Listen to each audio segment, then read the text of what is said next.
大家好，歡迎收看月說故事。你的陪嫁就是我家剪，給我小姨子怎麼了？我笑着點點頭，然後拿起手機，喂，我要報警。婆婆臉瞬間白了。近期金界暴漲，我刷着手機裏那些金界衝破600元每克的新聞，心裏忽然動了念頭。分房保險櫃裏旋躺着2根金條，那是我爸當年給我壓箱底的嫁妝，買的時候每克才200多塊，現在這個行情，說不定能玉個好戒剪。我是沈露，今年28歲，結婚剛滿1年，分房在市中心一個鬧中取靜的小歐。離我單位走路只要10分鐘。這套兩居室是我爸媽在我們結婚前存款買的，寫的是我一個人的名字。我爸當時堅持這麼做的時候，我媽還說他太小心眼，路路嫁過去就是人家的人了。你這麼做不是讓人家覺得渣們不信任他們嗎？我爸擰着脖子說了一句話，我到現在都記得：700公里那麼遠，萬一受了欺負，好歹有個地方去。700公里，從我家到晴威老家的距離。他是山裏考出來的大學生，我跟他同校，大4那年被他追到手。畢業後跟着他來到這座城市。我家在這個省的省會，條件不算大富大貴，但爸媽都是雙職工，安安穩穩的小康家庭。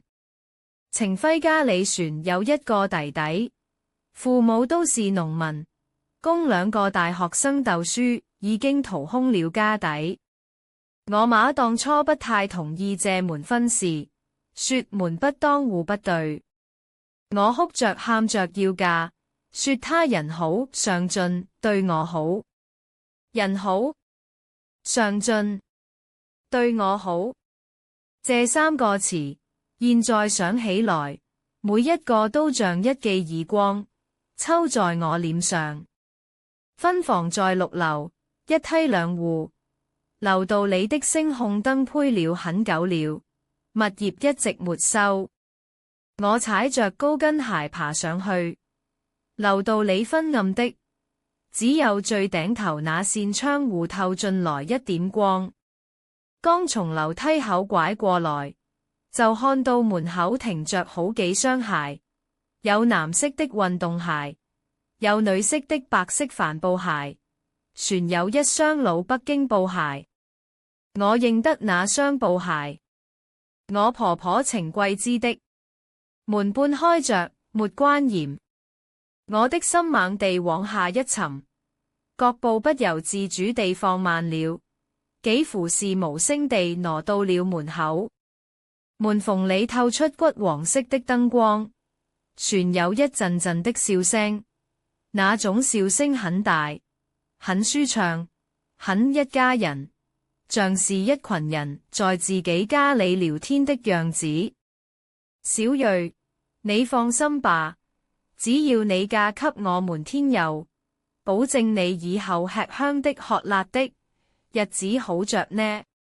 婆婆的聲音從屋裏傳出來，洪亮得像在菜市場吆喝，帶着一種她特有的理直氣壯的中氣。阿姨，我不是那個意思啦，我就是想了解一下情況。一個年輕女孩的聲音，甜甜的，帶着幾分撒嬌的味道。程天佑，程威的弟弟，今年26，比他哥小3歲，在旁邊接話，聲音裏帶着一種刻意的輕重和篤定。小瑞，你擔心什麼啊？房子的事包在我身上，我哥說了會搞定的。我貓着腰，從門縫裏往裏看了一眼。客廳裏幾個人坐在沙發上，我婆婆程桂枝坐在正中間，穿着一件大紅底繡牡丹的衣裳，頭髮燙得捲捲的，像個剛參加完婚禮的媒婆。小叔子程天佑坐在她旁邊，懷裏摟着一個我沒見過的女孩，紮着馬尾，穿着白色連衣裙，看起來20出頭的樣子，坐得端端正正的，下巴微微上揚，目光掃視着客廳的每一個角落，像在驗貨。那種眼神我太熟悉了，那是我得看看你到底值多少錢的眼神。我的心像是被人攢住了，一點一點地收緊。這房子是貸款船是存款買的啊？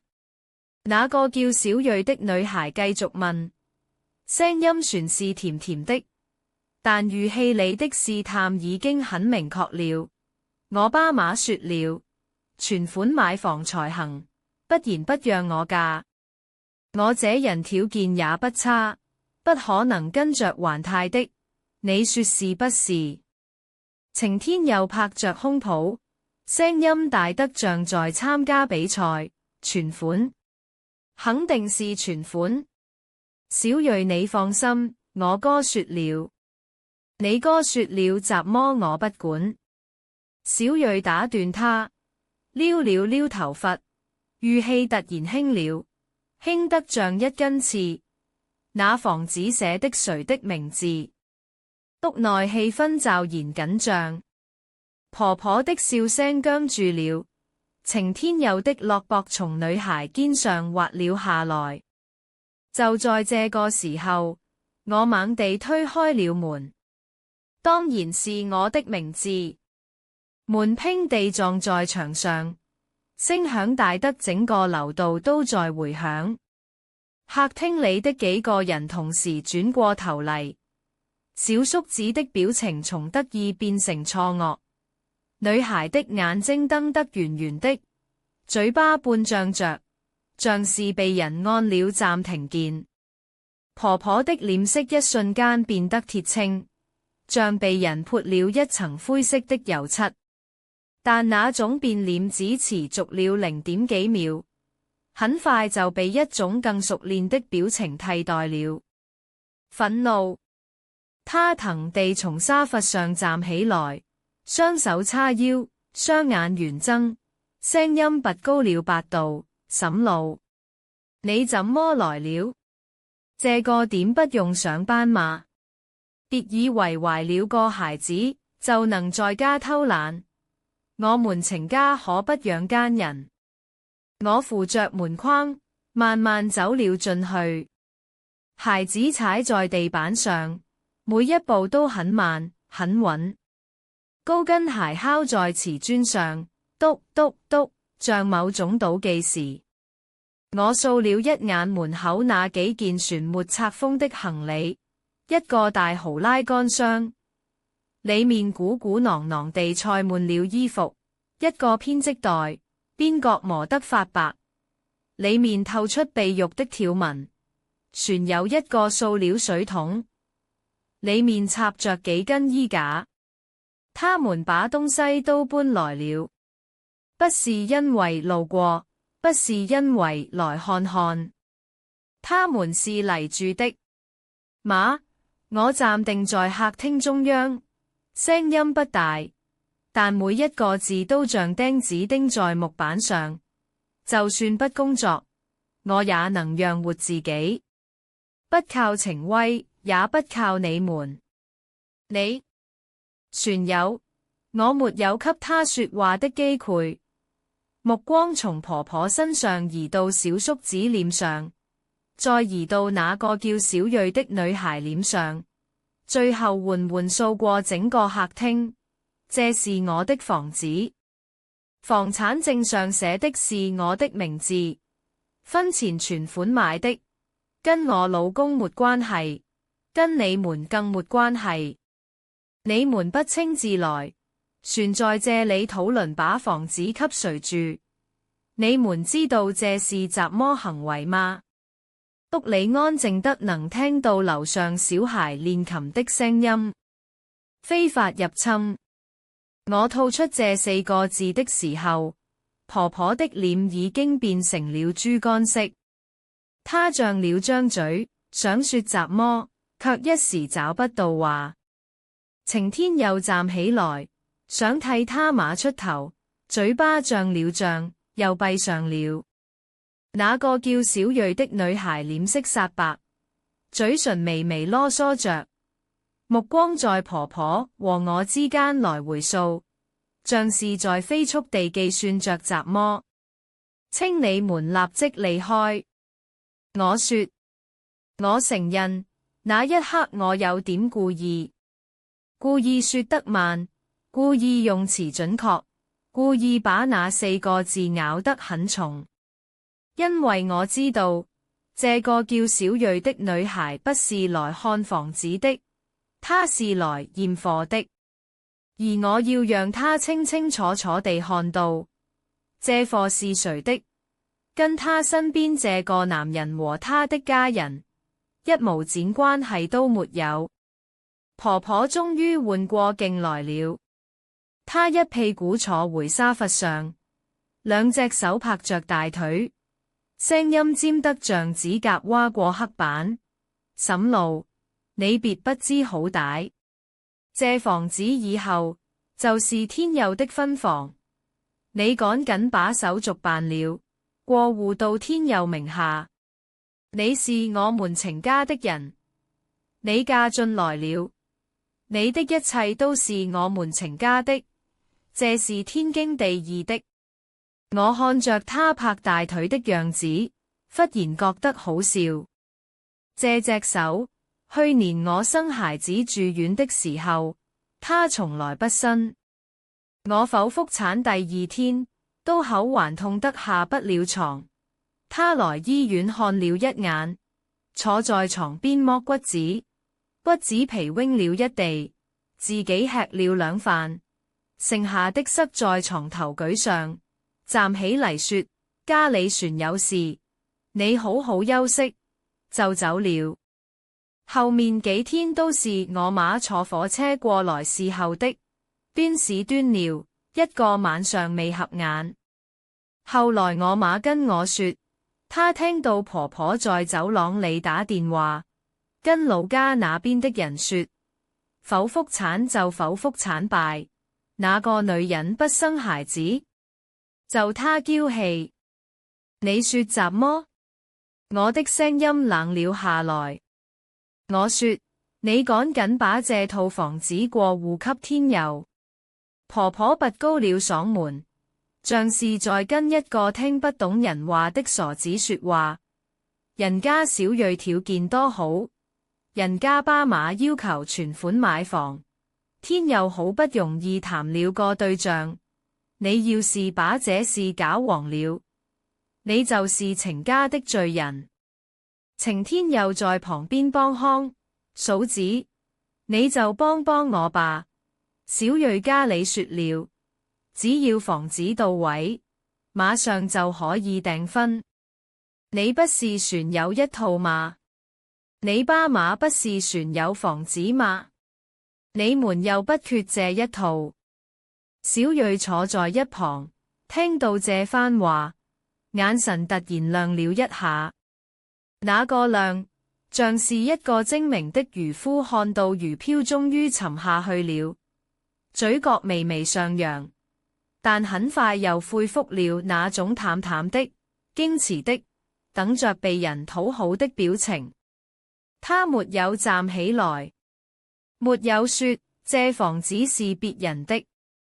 沒有說你們不能這樣，他只是調整了一下坐姿，微微挺直了背，等着看我怎麼出牌。存款200多嘛。我輕輕笑了一聲，笑聲像冰渣子掉在玻璃杯裏。你們胃口真不少。賴吉麻想吃天鵝肉，也得先照照鏡子，看看自己有幾斤幾兩。這句話像一把刀，精準地捅進了婆婆的軟肋。她猛地站起來，嘴唇囉嗦得厲害，手指着我，卻說不出話嚟。那種表情不是被冤枉的委屈，而是被人當眾戳穿之後的惱羞成怒的無處躲藏的狼狽。大概她演了一輩子的婆婆戲碼，船從來沒有人敢當着她的面把劇本撕了。然後她開始哭，不是默默地流淚，是嚎啕大哭，是那種能讓整棟樓都引見的，充滿了表演感的，從丹田裡擠出來的哭。她一邊哭一邊掏出手機，手指在屏幕上戳得飛快，嘴裡念叨着：老天爺啊，我們程家倒了8輩子血霉了，娶了個這樣的岳父之類的話。我等着他撥通那個電話。程威，你趕緊給我滾回來，你老婆要翻天了，她要趕你媽走，你媽在這活不下去了。程威接電話的速度比我想象的快得多，大概不到20分鐘，門就被推開了。他穿着一件深藍色的工作服，胸口印着他公司那個還未焐熱的 logo， 臉上帶着一種被緊急召回之後的手足無措。他在門口站了3秒鐘，先是看了看我，又看了看他媽，然後臉上的表情迅速從茫然變成了慌張。媽，你別哭了，出了什麼事？慢慢說。婆婆指着我的手在發抖，聲音裡帶着一種經過精密計算的可靈。你問問你老婆，她要把你媽趕出去。你媽60多歲的人了，從老家大老遠地跑來看你們，她就這麼對我。她要天佑把行李都搬走，傳說這不是我們的家，這是她的房子。程威，你看看你娶的好媳婦。她哭得聲淚俱下，哭得上氣不接下氣，那些話像連珠炮一樣往外崩，每一句都在往程威的心裡砸。我靠在沙發上，雙臂交叉，看完了這場輝。程威用了大概3分鐘引完了他媽的控訴，他低着頭，像是在消化這些訊息，也像是在做一個決定。然後他站起來，走到陽台上，把陽台門拉上，在裡面站了大概1分鐘。他出來的時候，手機已經貼在了耳朵上。他在打電話，打給我的。我的手機在茶几上震動起來，屏幕上跳動着“老公”2個字，備註旁邊是我給他拍的頭像。他側着臉站在海邊，陽光打在他臉上，笑得像個未有心事的大男孩。那個頭像是我算的，那時候我覺得他好看，現在看了只覺得刺眼。喂，我接了，聲音很平。老婆，他的聲音壓得很低，像是怕被客廳裡的人聽到，又像是怕我不高興。每個字都經過精心挑選，小心翼翼得像在走鋼絲。你也知道，我就這麼一個弟弟。爸媽供我們倆讀書不容易，天佑好不容易談了個女朋友，人家女方家裡條件好，要求存款買房也是正常的。你爸媽不是船有一套房子嗎？渣門把這一套讓給天佑，渣門又不缺。不缺。我抬起頭，看着天花板上的水晶吊燈，這盞吊燈也是我爸裝的。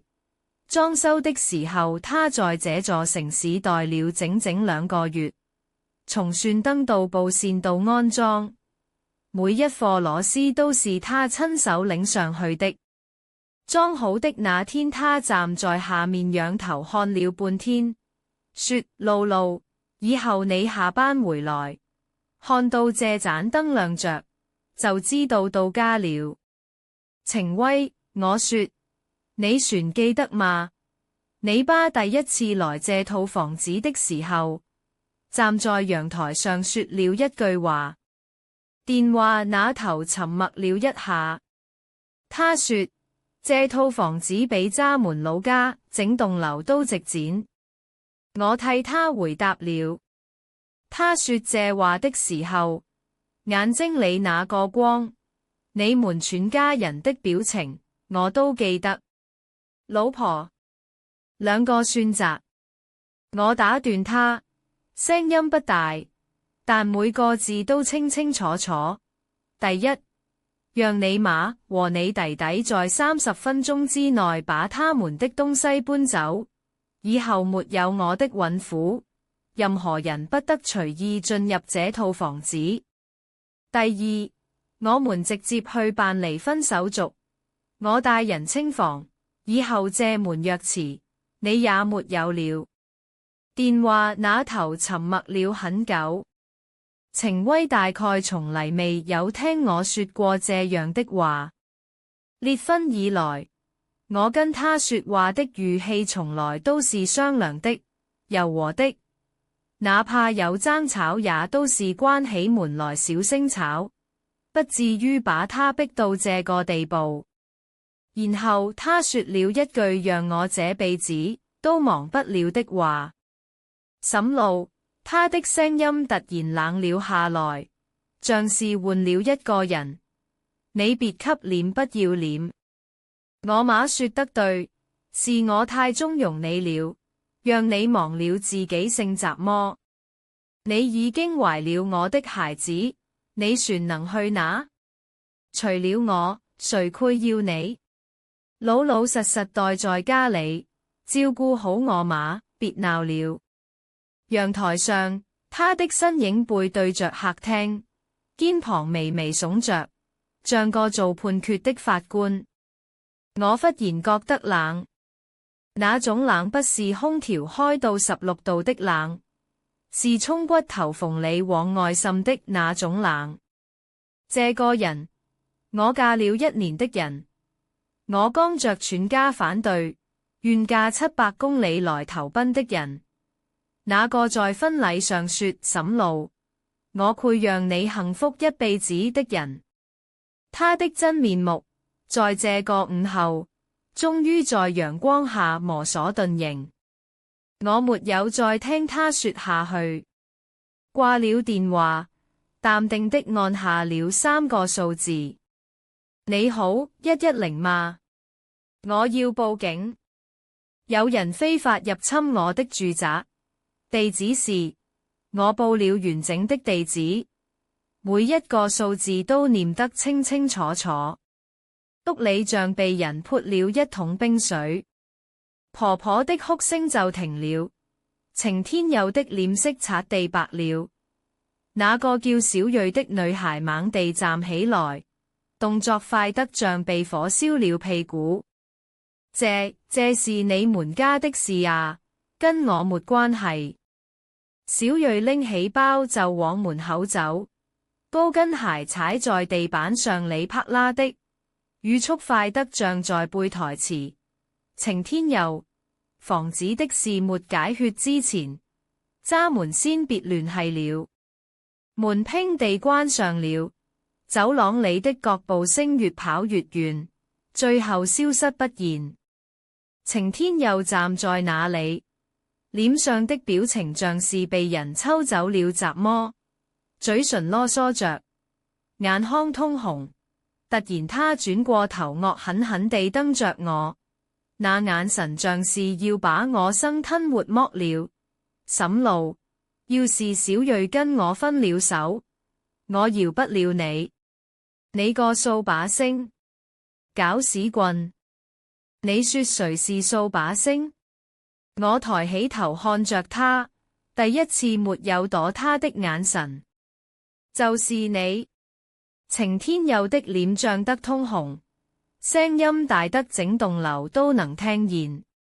婆婆這時候從地上爬了起來，她的腰不太好，站起來的動作很慢，扶着茶几邊緣，手指上青筋暴起。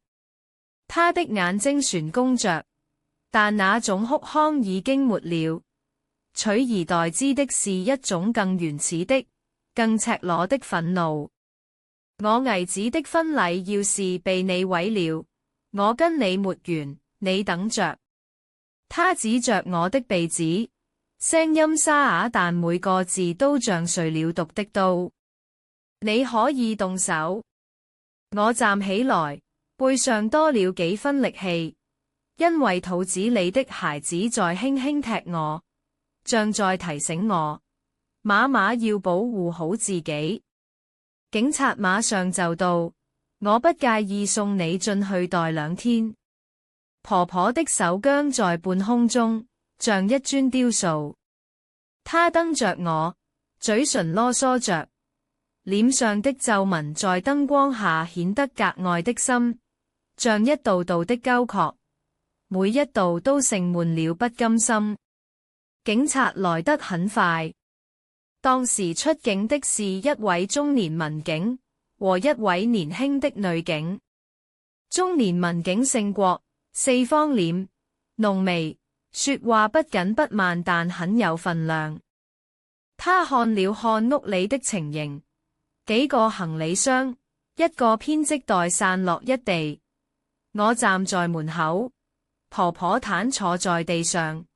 程威和程天佑兄弟倆一臉鐵青，大概在幾秒鐘之內就看懂了這是怎麼回事。誰報的警？郭警官問。是我。我從包裏拿出房產證，遞過去。這是我的婚前財產，房產證上只有我一個人的名字。他們未經我同意擅自闖入，要求我過戶房產。我拒絕後對我進行威脅和人身攻擊。郭警官接過房產證翻了一下，又看了看我，目光在我隆起的腹部停留了1秒。他突然皺了皺眉，你懷孕了？已經5個多月了。婆婆一聽這話，立刻來了精神。她從地上爬起來，撲到郭警官面前，聲音又尖又利：警察同志，你可要評評理呀！她是我人媳婦，肚子裏懷的是我們程家的種，這房子是她嫁到我們程家來的，就是我們程家的。我讓她過戶給我小姨子結婚用，這不是理所當然的嗎？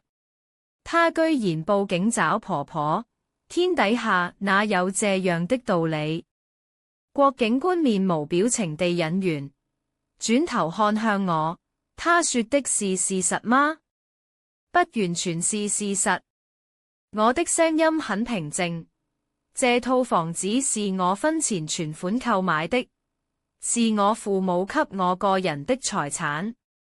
按照民法典第1062條和第1063條的規定，夫妻一方的婚前財產屬於個人財產，不因婚姻關係的建立而轉化為夫妻共同財產。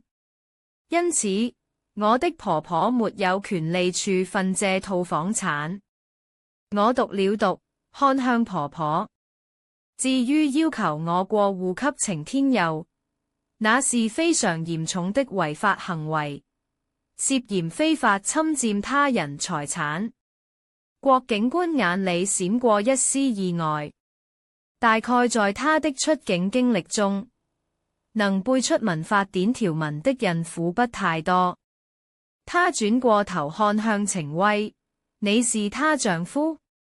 程威點了點頭，臉上的表情很僵硬。這套房子你出過錢嗎？沒有。房屉你旋過嗎？沒有。裝修你出過力嗎？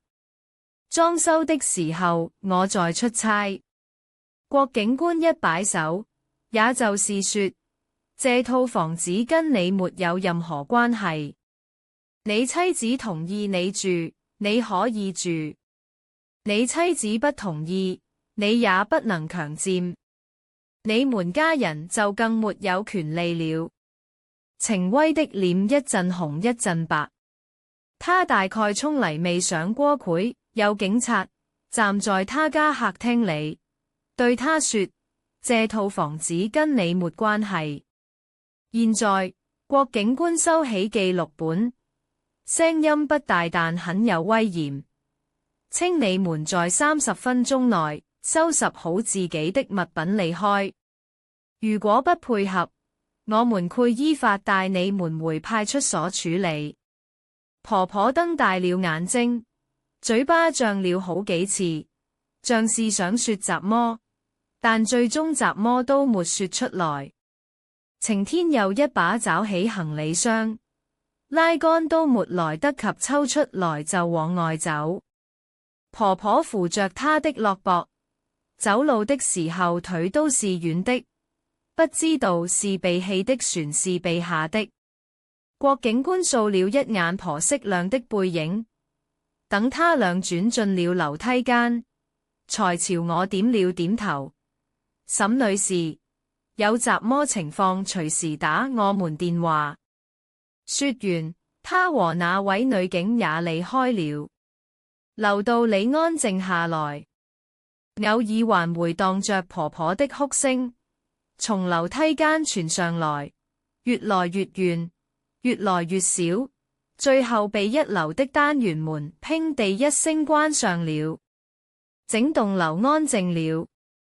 我靠在門框上，手摸着自己微微隆起的肚子，裏面有個小東西在輕輕地動，像一條小魚在水裏游，游一下就停下來。停一會人又游一下。老輩人說，胎動頻繁的是男孩，不愛動的是女孩。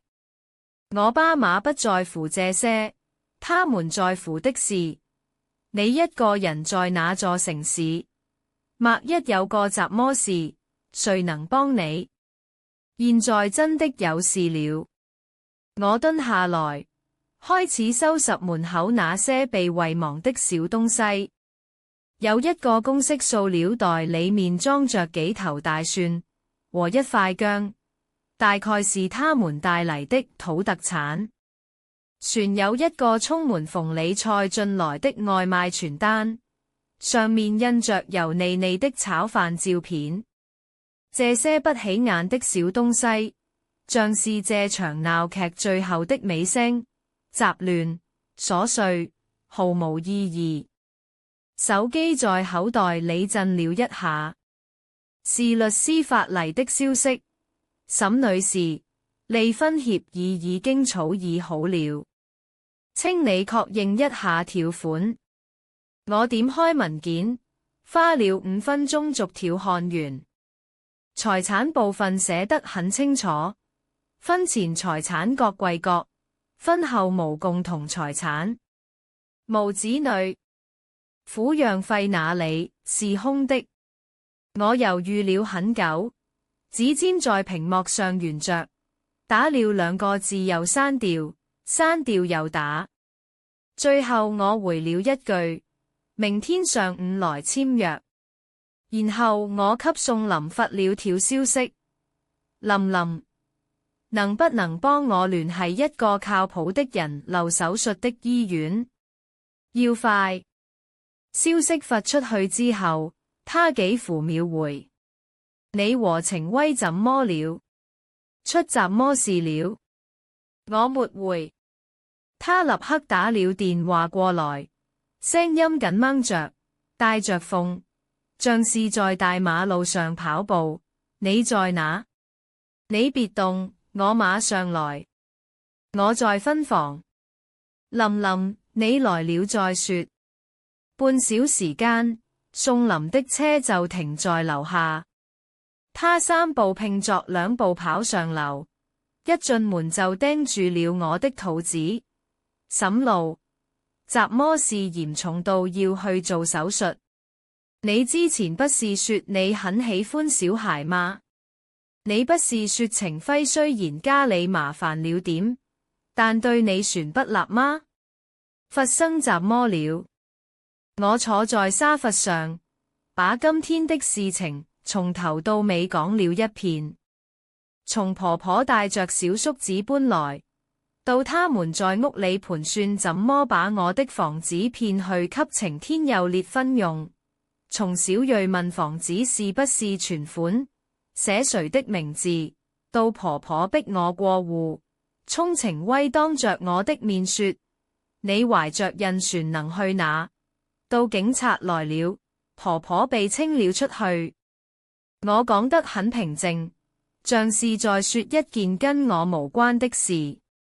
講到程威那句你別給臉不要臉的時候，宋琳的眼淚比我先掉下來。我真的看不出來。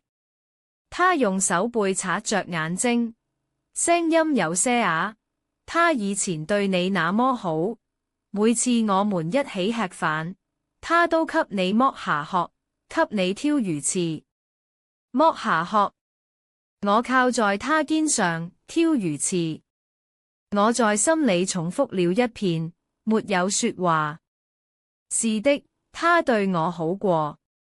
他的好是真的，但他的算計也是真的。人不矛盾，人不複雜，人本身就是矛盾本身。2天後，我搬出了那套分房，住進了宋琳家空着的一套小公寓裏。若遲交到物業的時候，前台小姑娘認識我，看我的眼神有點複雜，欲言又止地看着我。我沒解釋怎麼，把鑰匙推過去，說了句如果船有人拿這把鑰匙來開門，請不要給他們進，轉身走出了大廳。離婚協議的簽字過程比我想象的順利得多。程威請了個律師，對方打了幾次電話嚟，主要是試探我能接受的底線在哪裏。我的律師，一個40多歲的女律師，姓周，說話不快，但每個字都像釘子，把話說得很清楚。男方沒有房產份額，沒有共同財產需要分割，唯一有爭議的是腹中胎人的處置權。根據法律，已婚女性有自主決定生育的權利，不需要徵得配偶同意。這句話在談判桌上說出來的時候，像一把快刀切開了黃油。對方的律師沉默了很長時間。程威大概以為，只要他不同意離婚，我就配備這套婚姻鎖住。但他忘了，感情破裂是單方面的，不需要雙方同意。他等了很久，最後船是簽了字。簽協議那天，程威至到了1個小時。他進來的時候穿着一件我不認字的深色西裝，瘦了很多。領口的第一顆扣子開着，沒打領帶，喉裂突出，看起來像一隻被剪了翅膀的鳥。協議遞過去的時候，他的手在發抖，抖得很厲害，筆尖在紙面上點了好幾次都沒寫出字嚟。那支筆是我送他的，麥寶龍的。結婚那年他生日，我賺了3個月的工資買的。我想起今年春天的某個晚上，他用借支筆在雜麼文件上簽過字，那時候的字很穩，一筆一畫都很有力。他看了最後一眼，眼眶有些紅。沈路，他的聲音很低，你非要這樣嗎？我站起來，拉開椅子，沒有回答他。我從醫院回嚟之後，會讓人去你家把我的東西都拿回來。你真的要去做手術？我沒有回答。沈路，他喊住我，聲音在空曠的會議室裏折來折去。你恨我嗎？我轉過身，看着窗外的陽光。天很藍，白雲很慢，樓下的銀杏樹開始黃了。有幾片葉子在風裏打轉，像是在跳最後一支舞。我不恨你，我說，我只是後悔，後悔當初沒有聽我媽的話。身後沒有聲音，我推開門，走廊裏的燈光很亮，白慘慘的，照着長長的過道，盡頭是電梯。電梯門敞開着，像一個等待吞咽雜麼的口。進電梯的時候，手機震了一下，是宋林發的消息，手術約好了，明天早上9點。我陪你去。我回了一個好字。手術那天，宋林陪我去的醫院，他在走廊裏等。手裏拎着一袋麵包和一盒溫熱的牛奶。我進去的時候，他雜麼都沒說，只是在身後輕輕拍了拍我的肩膀。那一下拍得很輕，但很長，大概有5秒鐘，像是在說一句不需要出口的話。手術過程比我想象的要快得多。麻醉之後，雜麼都不記得了。醒嚟的時候，已經在外面的觀察室裏了。小腹空空蕩蕩的，像有雜麼東西被拿走了，留下一個安靜的、深邃的、永遠不會被填滿的空洞。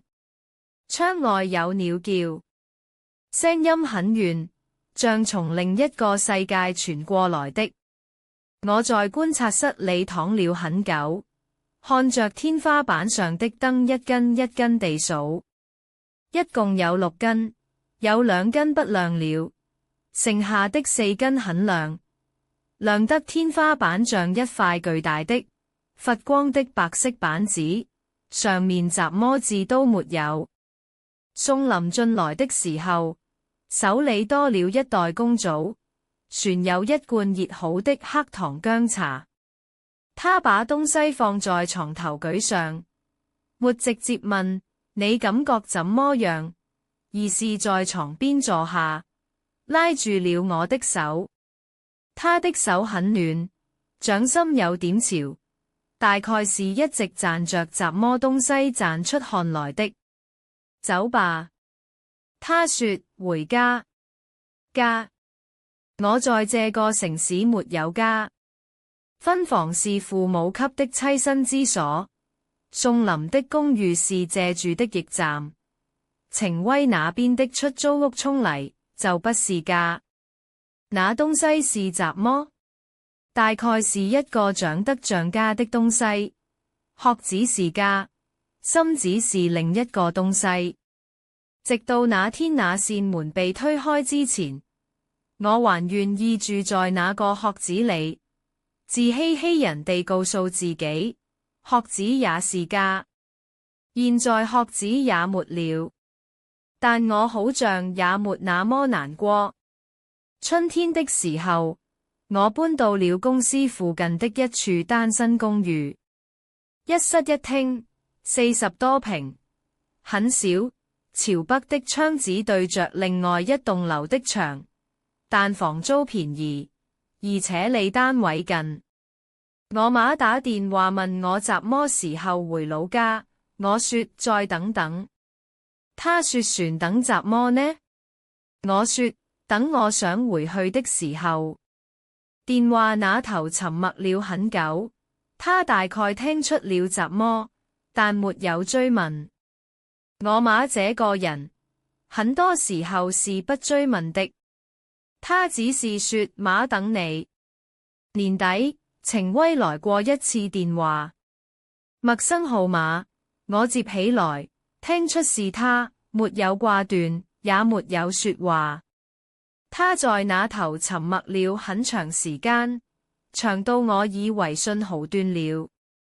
最後他說了一句：沈路，我媽生病了，住院了，需要很多錢。我了一聲。你能不能？他的聲音很輕，能不能借我一點？不能。我說，然後掛了電話，把這個號碼也拉進了黑名單。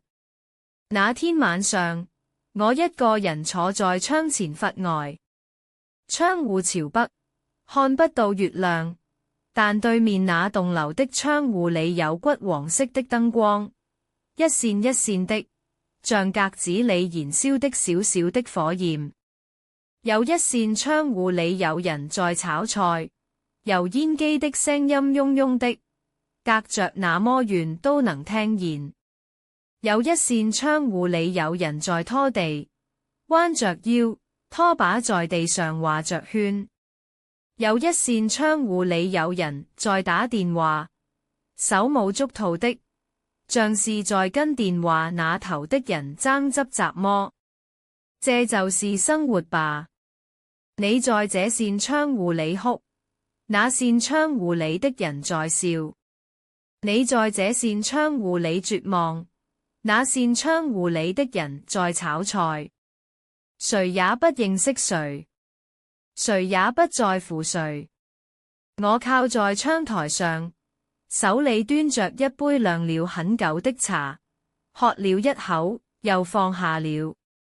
杯子擱在窗台上，月光照進去，茶水裏映出一個月亮的影子，被風吹皺了，一樣一樣的，像在怕冷似的抖着。我伸出手，把窗戶關嚴了。窗外風聲呼呼的，屋裏很安靜。後來，宋林偶爾會提起那天的事，但他從來不問細節。只是在我加班到很晚的時候，佢發來一條消息說，別太累了。在別人秀恩愛曬老公孩子的時候，他會發來一個搞笑視頻或者一隻貓的照片，什麼都不說。但我知道他在，只要我需要，他隨時都在。有些東西叫朋友，有些東西叫閨蜜。有些東西叫，當你什麼都沒有的時候，他存在你身邊。我換了工作，換了城市，換了手機號。有時走在街上，看到某個穿深藍色衣服的背影，心裏會落噔一下，但很快那個落噔就過去了，像一塊小石頭扔進湖裏。漣漪幾圈就沒了，那幾圈也沒怎麼大不了。有一天，我在商場裏看到一個女人在買金飾，她穿着大公底繡牡丹的衣裳，頭髮燙得捲捲的，跟舉運大聲討價還價，聲音洪亮得像當年在我家客廳裏拍大腿喊這房子是我們程家的一樣。我遠遠地站了一會人，然後轉過身去了隔壁的櫃台。售貨員問我想看什麼，我說隨便看看。玻璃櫃裏擺着一排排金燦燦的項鏈、鐲子、戒指，在射燈下亮得晃眼。戒指很貴，比以前貴了很多。金戒船在帳，但那兩根金條，我不知道他們現在在哪人。是婆婆偷走的，船是程威拿走的，船是被誰轉手賣掉了？我不想知道，也懶得追究。有些東西失去了，就是失去了。你拼命把它找回來，它也不再是原來的那個樣子了。不如不要。我買了一個細細的銀戒指，很輕，很素，怎麼都沒有刻。售貨運問我要不要刻個名字，我說不用。戴在右手磨名指上，剛剛好。走出商場的時候，天已經快黑了，路燈一盞一盞地亮起來，街上的車流圍成一條發光的河。有人在站牌下等公交車，有人拎着菜籃子往家趕，有人牽着孩子的手過馬路。孩子在哭，大人蹲下來，把他抱起來，拍着他的背說：不哭不哭，媽媽在，媽媽在。我站在那裡看了很久，看着他們走遠了，消失在街角。路燈把他們的影子拉得斜長斜長的，像兩根平衡的，永遠沒有交點的線。然後我打開手機，給我媽打了個電話。媽，今年過年我回家。電話那頭安靜了一瞬，我聽到我媽在吸鼻子，她大概在忍着不哭出聲嚟，但她忍着忍着就沒忍住，聲音有些發疼，像水管子倒了之後往外滲水的那種聲音。好，媽給你鋪床，曬被子。不用，我自己來。你那手。我媽大概是想說，你那手縫過鉗，別碰水，但她沒有說下去，只是了一聲。她總是怎麼都記得，記得我那年縫鍋針，記得我愛吃熱乾麵不加蔥，記得我在門牌裡念叨過的每一件事。有些人的記性，不是用來記恨的，是用嚟愛的。我站在路邊，路燈照在我身上，把我的影子投在角下。